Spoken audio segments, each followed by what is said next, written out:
Hey guys, welcome to another episode of the Power Play here on WDSR Student Radio at Duquesne University. I am Katie, and tonight I am also joined by... What's going on, guys? Daisy back here for another exciting week. And this is Chris. Good to be back again. Yeah, we missed you last week. Jake had to fill in for you a little bit. And now I'm filling in for him after he's still hungover from Vegas. So we'll see how his rant segment goes in 50 minutes if he wakes up. Yeah, we'll be checking in with him at the end of the show. Some things to look forward to. But tonight we're going to be breaking down who are the front runners for some of the NHL awards coming up at the end of June. I know there's still a little bit left of the regular season and all of the playoffs to go, but a couple leaders are emerging for each of the awards categories. So we're going to look a little bit into that. We're also going to talk about the last couple games here in the final week of the regular season and what would happen with certain teams in certain situations. So some interesting situations that could come out of that. So we'll be looking into that. And then also coming up a little bit later, interesting events happening at a charity hockey game, but we'll get into that a little bit later.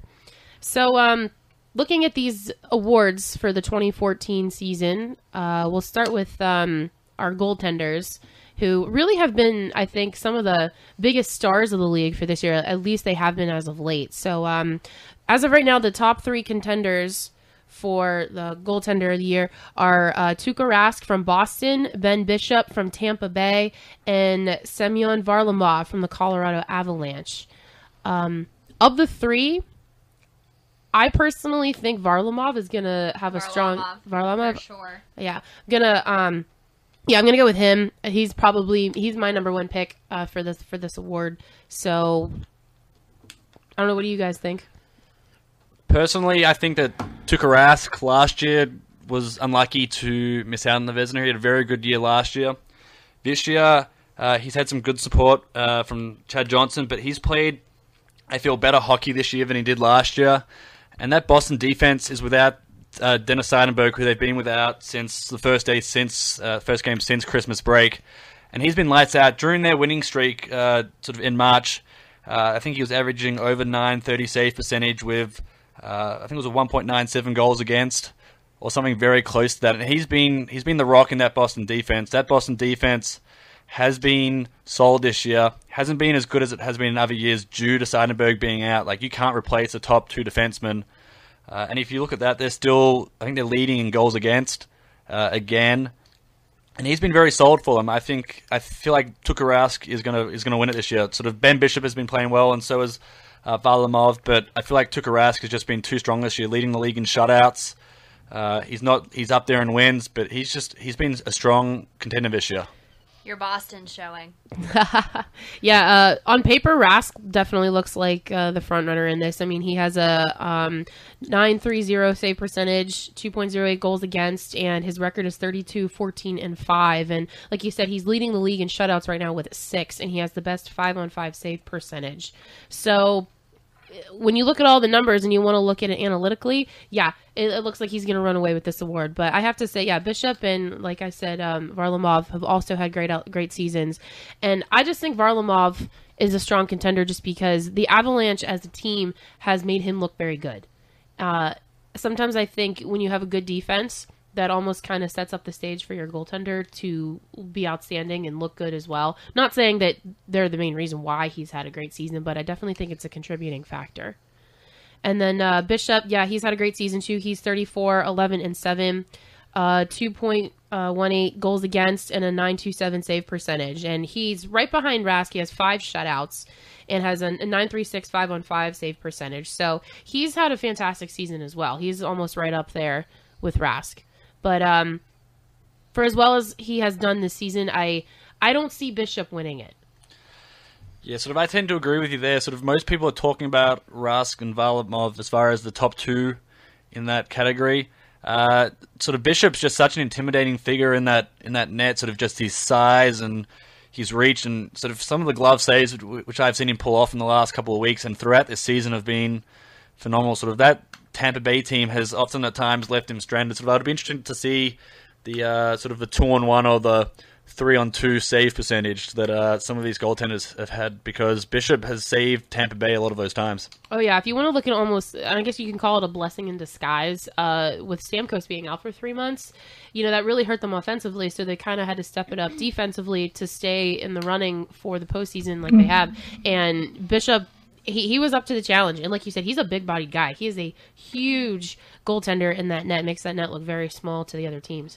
I agree with what you said, Katie. I think definitely with Stamkos being out, it definitely kind of put the spotlight a little bit on Bishop. But when he's competing in this top 3 category with what's going on right now with Rask and Varlamov, he kind of falls out of that light almost. Between the two of them, I think for this award, it's out of 2. Like, I don't even think there's a top 3.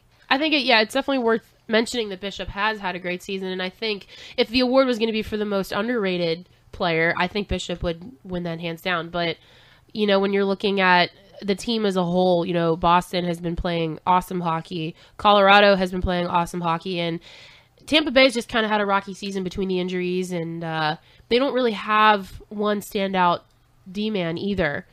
So they have a lot of adversity that they're facing, but Bishop has definitely stood up to that challenge. Interesting thing about Varlamov is I read the other day that Patrick Roy actually doesn't think that the Vezina is an appropriate award for him to win. He's also thrown his name into the sort of discussion for our next award that we can talk about in the Hart Trophy. I thought that was a very interesting move for a manager. Obviously, it's a manager being very complimentary to his player. He's obviously done a great job, but I feel like sort of Patrick Roy might have been just, maybe not tongue-in-cheek comment there, but just sort of boosting the tires of Varlamov, perhaps. Yeah, I can see that. I mean, you're going to want to make your own players look the best that they can. Any great coach is going to do that. But yeah, unfortunately, Varlamov is not one of the top contenders for the Hart Trophy. Those would be Ryan Getzlaf, Sidney Crosby, and Claude Giroux.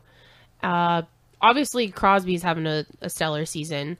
He reached 100 points again, his 5th season of his career that he's been able to do that.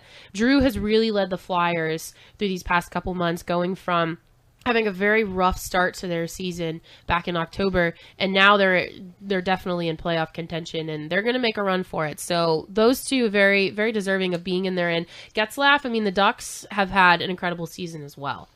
So all 3 of those make total sense to me, and I don't know. It's gonna be interesting to see who kind of runs away with this one. I feel the way with the Hart Trophy the same way I feel about the goalies.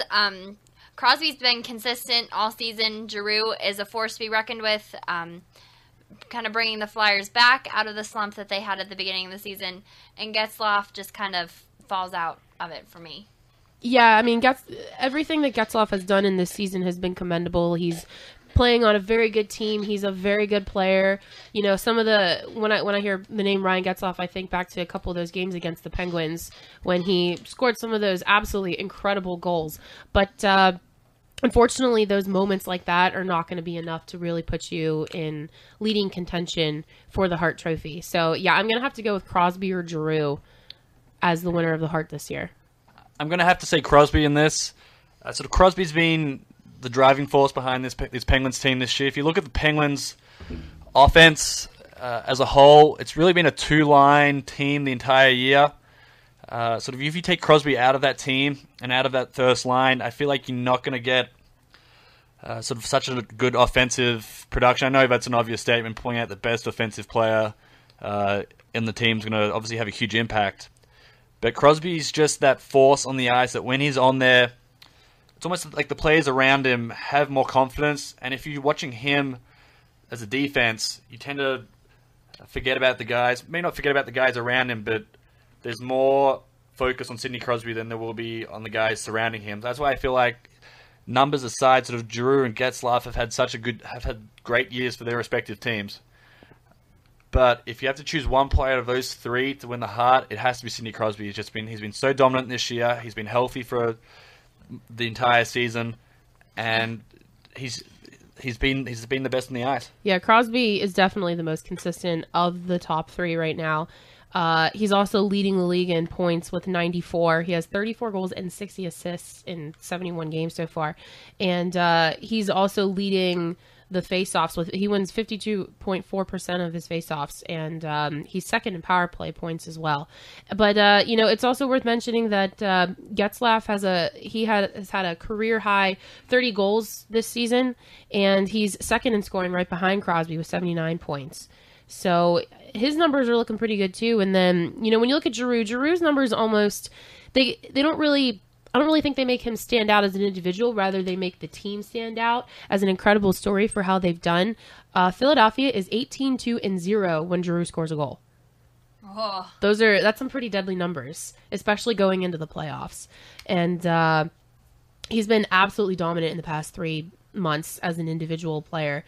But that's huge. When he's your captain and the whole team is looking to you to lead them, he has done everything that a team expects its captain to do. There's a reason why they voted him in as captain, and he's definitely proving that within the last couple months of the season here. So going into the playoffs, I mean, having Giroux lead the charge, they're definitely gonna be able to make a run for it. Obviously, with Crosby, the Penguins are gonna make a run for it too, and out in the West, I think Getzlaf's going to help them as well. So all three of those players are absolutely deserving to be in the running for the Hart. But yeah, I would have to go with Crosby. So coming up to our next sort of the Norris Memorial Trophy. As far as looking at these contenders, so we have Duncan Keith, we have Zdeno Chara, and Shea Weber. If you look at Shea Weber's had a great year, and does the fact that Nashville is out of the playoffs and haven't been sort of super competitive, does that have an impact on whether sort of Shea gets looked at for this award? I don't know. I mean, I think for these kind of awards, you got to look at them individually and not just what the team has done. I mean, obviously they're individual awards, but yeah, Weber has really, really done wonders for Nashville this season, and he has 46 points. And that there's 18 goals in those 46 points too, which is awesome for defenseman. He's third among D-men in the league in goals right now, and he has 148 blocked shots and 27 takeaways, and getting a lot of ice time as well too, and not just on even strength, but also on special teams. So yeah, he's gonna make a case for it, but yeah, I don't know if that would really have an effect on whether he wins this award or not. But as of right now, Duncan Keith is the forerunner in this race, and can totally see why. He's had an incredible season as well. Chara could sneak up on him, though. He is a force to be reckoned with, especially with Boston. They were streaking there for a while, win streak. He is a force to be reckoned with. This guy's huge. I think he could definitely sneak up on Duncan Keith, especially with what Boston is definitely going to do in the playoffs. Yeah, as of right now, Chara has 96 blocked shots and 26 takeaways, and he also has 35 points, and there's 17 goals in there, too. So he's putting up some impressive numbers. Slapper. Yeah. I would not want to be on the receiving end of a Chara slapper. And one thing which Chara has done really well this year is he's picked up his power play. His power play scoring. Sort of last year, the Boston power play was an absolute disaster. And one thing they've done this year is they've put him in front of the net, and he's gotten a lot of rebounds, sort of a lot of loose pucks out in front of the net, and that's helped his points and his scoring. But one thing which I won't say concerns me, but is how much offense and scoring and assists go into this Norris Trophy. If you look at the defensive players as a whole, which of these three players would you want as your number one defenseman, sort of on a solely defensive purpose? Defensive, if you're basing it off solely defense, I don't know if I'd go with Chara. Who would you pick? Probably Keith. If you're going off straight defense, I would want Chara for how well-rounded of a tank he is. Yeah, I kind of agree with that, although I think I would go with Weber. Just if you're just looking at a straight D-man, he's, on paper, he's ahead of both of the other two. But, yeah, unfortunately, Nashville's not in playoff contention, but I really think Weber has been the driving force of their defense all season. So you put him on a blue line with another top D-man and give him an offense that can actually produce goals, I think Weber would really be a standout player. An interesting fact of tonight is if Keith wins this, he would, other than Nicholas